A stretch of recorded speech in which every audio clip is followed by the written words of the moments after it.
What's up, guys, and welcome back to another episode of Keeping Up with the Commanders. We have a lot to talk about this week, including Dan Snyder possibly being on the verge of actually getting the deal done to sell the Washington Commanders. We've also got some rumors about Josh Harris possibly already buying the Washington Commanders. Plus, we got some more other free agent signings that last week's episode missed because, again, from the time I record to the time I upload it, there's a little bit of time there where things can happen. And of course, a lot of stuff happened, so it was a little bit outdated last week. But we're going to go over all of those signings this week. So, yeah, let's just start things off. Oh, yeah, and we got the weekly mock draft at the end of the episode as well. But to start things off, we've got Commanders free agent signings. We talked about Nick Gates last time. It's a 3-year, $16.5 million deal officially with up to $18 million in total money that he can earn from the contract. We talked about Andrew Wiley as well in his contract. And I believe we talked about someone else. Oh, yeah, bringing back Danny Johnson was another one that we talked about last week. But since then, the Commanders have we'll first start off with the big one. The Commanders have brought in Jacoby Brissett to be the backup quarterback, or what I assume to be the backup quarterback behind Sam Howell on a 1-year, $10 million deal, $8 million in guaranteed money. So that's Jacoby Brissett's deal. Also, the Commanders have filled up some spots at linebacker by bringing Cody Barton on a 1-year, fully guaranteed deal for him. I think it was like $4 or $5 million in total for him. That comes after the fact, or sorry, before the fact, but pretty much the Commanders probably already knew about it. Cole Holcomb to the Steelers on a 3-year, I believe, $18 million deal, a similar deal to Nick Gates. But I think it was something similar to that. Again, I'm going to miss Cole Holcomb. He's been a leading tackler if you exclude last season because he was injured for most of last season. But the past 2 years before that, I believe he was a leading tackler. Really, pretty much the best linebacker we had over the last 3 years. Jamin Davis hasn't really been what we thought he was going to be with drafting him in the first round at pick 18 or 19 back in 2021. So Cole Holcomb was our best linebacker. We're replacing him with a pretty similar. I asked a bunch of my Seahawks friends, who is Cody Barton? What does he do? And again, Jackson Powers, he told me, again, you can follow him, JPow NFL, I believe, on Twitter and TikTok. But he told me that Cody Barton, he's very similar to Cole Holcomb. So I expect him to play a very similar role than what Cole Holcomb played in Washington. Again, Jamin Davis will be an outside linebacker. And as of right now, I think it's going to be Khaleke Hudson, I think, or a different, maybe David Mayo as the third linebacker. So, again, once you get to the third linebacker, not really looking that great. But Cody Barton, 1-year, fully guaranteed deal, and probably one of the most under talked about or underrated signings that Washington had. I don't think I talked about this in last week's episode. Cam Dantzler, signing Cam Dantzler off of waivers, a former third-round pick, a very athletic guy. He really intrigues me. He was cut by the Vikings, third-round pick, I believe, in 2020. So it's basically a 1-year prove-it deal for him as we claimed him off of waivers. We're paying him his rookie contract.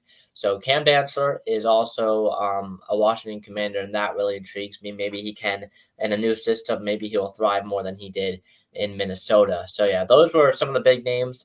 Some of the names that I haven't really talked about at all throughout the last few weeks was Marcus Kemp, the wide receiver from the Kansas City Chiefs. We signed him after the Chiefs cut him, and it was one of the first moves, I believe, that Eric Bieniemy did once he became the offensive coordinator. Marcus Kemp is going to be a great special teamer. And people were wondering, oh, he's going to play a very similar role to what Cam Sims has been doing for the last few years as a special teamer. And yes, he will. But Washington, I'm pretty sure, has still been in contact with Cam Sims and his agent about possibly getting a new contract, as he right now is a free agent. So we might bring back Cam Sims as well. Marcus Kemp, you've really just got to be depth piece and special teamer. He knows Eric Bieniemy's offense already. That's pretty much the main reason why he was signed here, or he signed here. Some other guys, the offensive lineman Drew Himmelman. I don't know if he's going to get past training camp or onto the 53-man roster, but we signed him. And same with Abdullah Anderson, the defensive tackle out of, he came from Atlanta, and we signed him. So I believe that's also a 1-year deal. and I'm not sure if he's going to get passed onto the 53-man roster, but at best, he's going to be a depth piece for us behind Deron Payne and Jonathan Allen and Fedarian Mathis, who I talked about in last week's episode. I have no clue what's happening with him. Why do you spend the second-round pick if you're just going to re-sign Deron Payne on a massive deal, making him the second highest paid defensive tackle of all time? So that's what I'm wondering. But we brought him in for more defensive tackle depth, so that's good. And that's pretty much it for the Commanders free agent signings. All right, moving on. And Commanders Twitter was in an absolute frenzy on Saturday night because there was some pretty interesting rumors of Josh Harris and Mitchell Rails. I'm gonna go with Rails. I possibly buying the Commanders basically. So there's some reports from, again, not really that trustworthy sources. Like, it wasn't coming from a JP Finley. Well, first of all, so I'll start with this. JP Finley and Grant Polson each came up with an analogy basically saying that the Washington Commanders sale is like really close. JP Finley tweeted out that it was in the red zone and now it's first and goal from the 5. So as long as we don't have Carson Wentz at quarterback and we're playing the Titans, we should be fine. We should be getting this deal done for the entire team. Josh Harris, the report was it didn't come from really trustworthy source, but I know Rick Snyder's Washington also reported on this, saying something about how the team has been bought. Josh Harris, $6 billion is the rumor. Again, nothing can happen until the league meetings, which I believe it's this week. It's either this week or next week. I'm pretty sure it's this week, though, when the NFL owners will have to vote on if Josh Harris can be the new owner of the Washington Commanders. So that would be that would make it official or whatever. So that would make it official. But Dan Snyder, in my opinion, from all the stuff that's been coming out recently, as of right now, as I'm recording this Sunday at 5:38 p.m., Dan Snyder is no longer the owner of the Washington Commanders. Or maybe he technically is, but I think he has a deal in place with Josh Harris and Mitchell Rails to shift ownership from him to the Harrison Rails group. So that's pretty big. Again, Jeff Bezos was a pretty big name for a long time. Jeff Bezos, I'm pretty sure, is still a finalist to buy the team. But if I had to like put it out now, I would say 75% is going to be Josh Harris and Mitchell Rails. I'll give like 15% to Jeff Bezos and then 10% to Mitchell Fertitta or Fertilla or something like that. And sorry, not Mitchell Fertilla. It's like Tom Fertilla. The guy that starts with an F. I forgot his name, but I'm gonna give like 10% to them because it really seems like Josh Harris and Mitchell Rails. Again, Josh Harris, I've mentioned it before, but if you're just listening to this for the first time and never heard his name before, he's the owner of the Philadelphia 76ers and I also believe the New Jersey Devils. So Harris, some little bit background on him and what he's done with the 76ers. Again, the team itself, you could say, is really struggling, not really putting around a good supporting cast around Joel Embiid, but that's at least in my opinion. But back to something that could translate to Washington, he has had some issues getting a new stadium to replace the Wells Fargo Center in Philadelphia, or getting enough money to make a new stadium in Philadelphia. But the plan that he has for that is what I'm excited about because for his new Philadelphia 76ers stadium, he wants it basically downtown, right in the middle of everything in the city. So that is a great idea. That's what Washington fans have been wanting, or where the stadium wants to be, right in the middle of DC and in downtown DC. So if Josh Harris can do that, then, or pretty much just, I was listening to the radio. I forgot who said this, but it was basically saying there's going to be a honeymoon period between when Josh Harris buys the team and basically becomes official, because no matter what Josh Harris does, even if he does nothing for like the first 2 weeks, Commander fans are going to be happy because Dan Snyder's no longer the owner.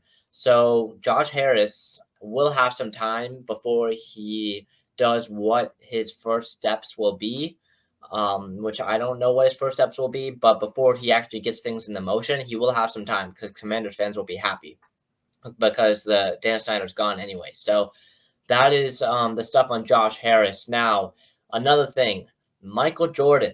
Yes, the Michael Jordan, like the Chicago Bulls, Michael Jordan is selling his stake in the Charlotte Hornets. Now, why is that important? Because there's a rumor right now that he is looking to become a minority owner of the Washington Commanders. Now, I don't know what group he would join. Would he join Jeff Bezos? And I don't know if Jeff Bezos is still working with Jay-Z, but will he join that group? Will he join the Harris and Rails group?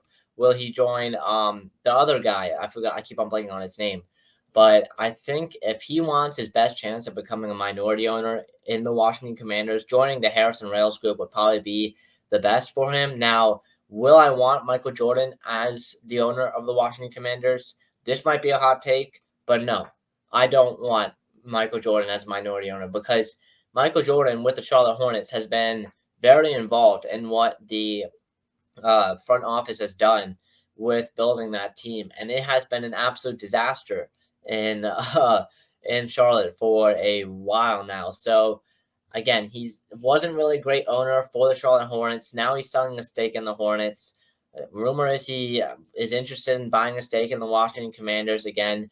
Michael Jordan played for the Wizards for a little bit, came out of retirement to play for the Wizards a little bit, so he has that connection with DC. But in my opinion, I wouldn't want Michael Jordan as the owner. Will it happen?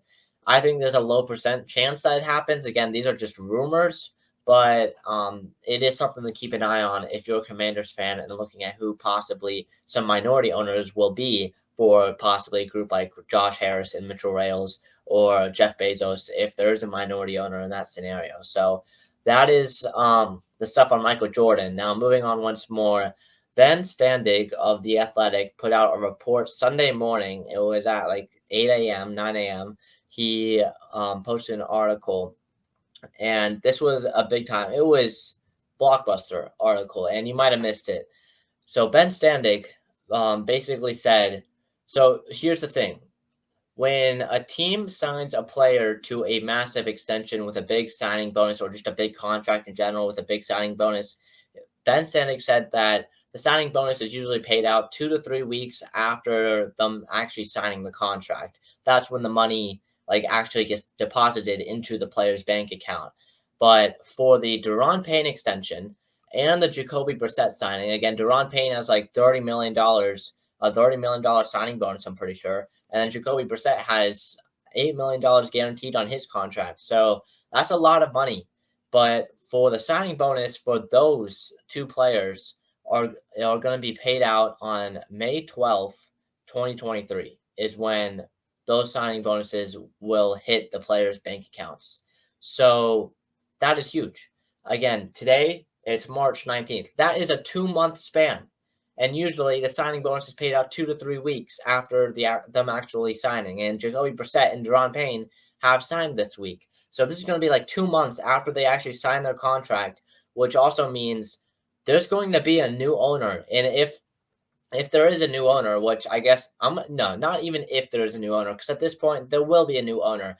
The deadline for there to be a new owner is May 12th, 2023. So for people that are wondering what's the timeline like of the new owner possibly actually buying the Washington Commanders and making it official, May 12th, 2023 is a key date because that's when tens of millions of dollars Dan Snyder or the owner will have to pay out to a bunch of players.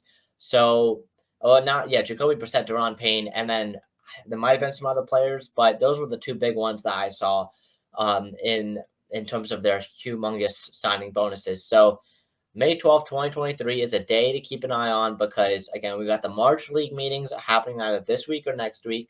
And then we have the May League meetings. I'm not sure when those happen. I want to say, I could be wrong. I want to say it happens within the first 2 weeks of May, but I don't really know. So that is May 12th is a key day to look at because if Dan Snyder sells the team to a new owner, the new owner will have to pay those tens of millions of signing bonuses on May 12th.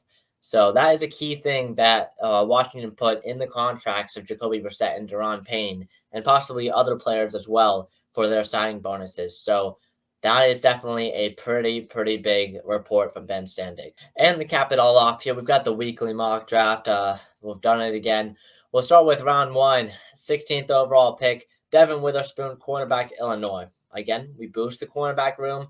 I've talked about it before. Kendall Fuller, last year of his contract. Benjamin St-Juste, he had his highs, he had his lows last year. Beyond that, it is not great. It is not great. There's no depth beyond that. Cam Dantzler maybe could be at max a solid cornerback 3 on this team. And again, Ratchet Wild Goose we re-signed. We're going to go into next year. We're going into next year right now with our cornerback depth of being Kendall Fuller, Benjamin St-Juste, Cam Dantzler, Ratchet Wild Goose. That is not a great cornerback room. So Washington needs to get another corner. Devin Witherspoon has the ceiling of being a true cornerback 1 in the NFL. And if we do not re-sign Kendall Fuller, which I don't think we will. I think we will let Kendall Fuller walk if I had to make a way too early prediction here for next offseason.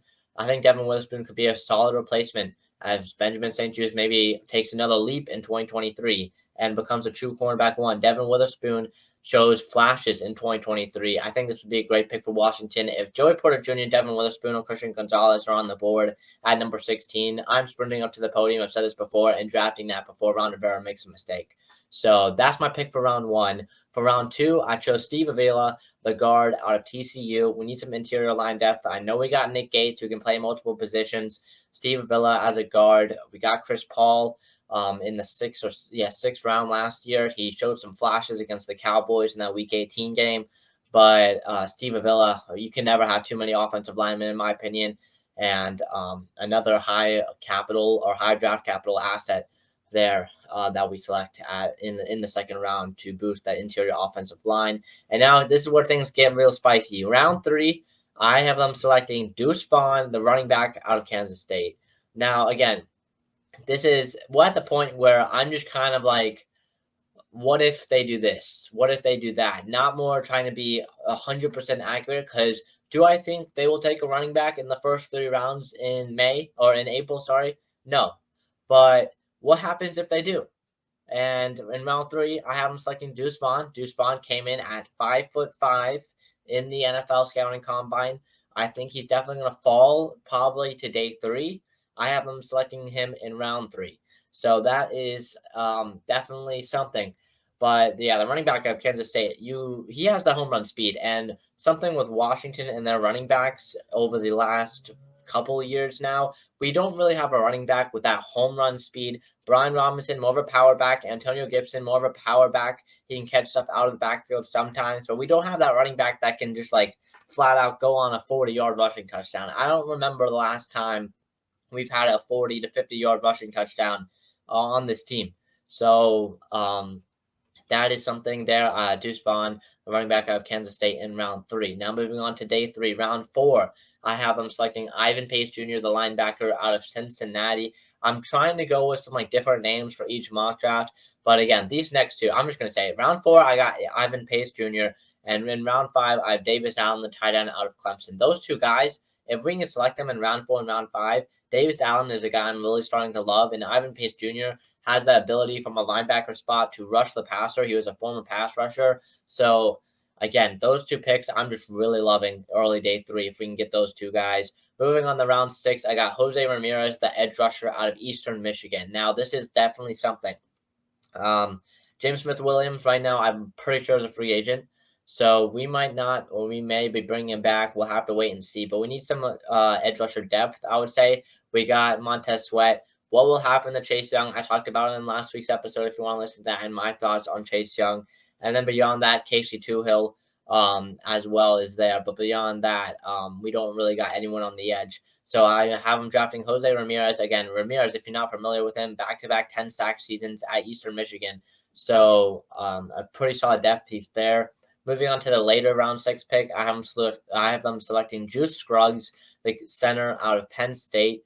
I just like this name. I don't really know much about him, but like I said earlier with the Steve Avila pick, you can never have too many offensive linemen. So especially still questions in the air about Chase Roulier, Tyler Larson. They did bring back, I forgot to mention that in the Commander's free agency signings part, but they did bring back Tyler Larson, so that's good as well.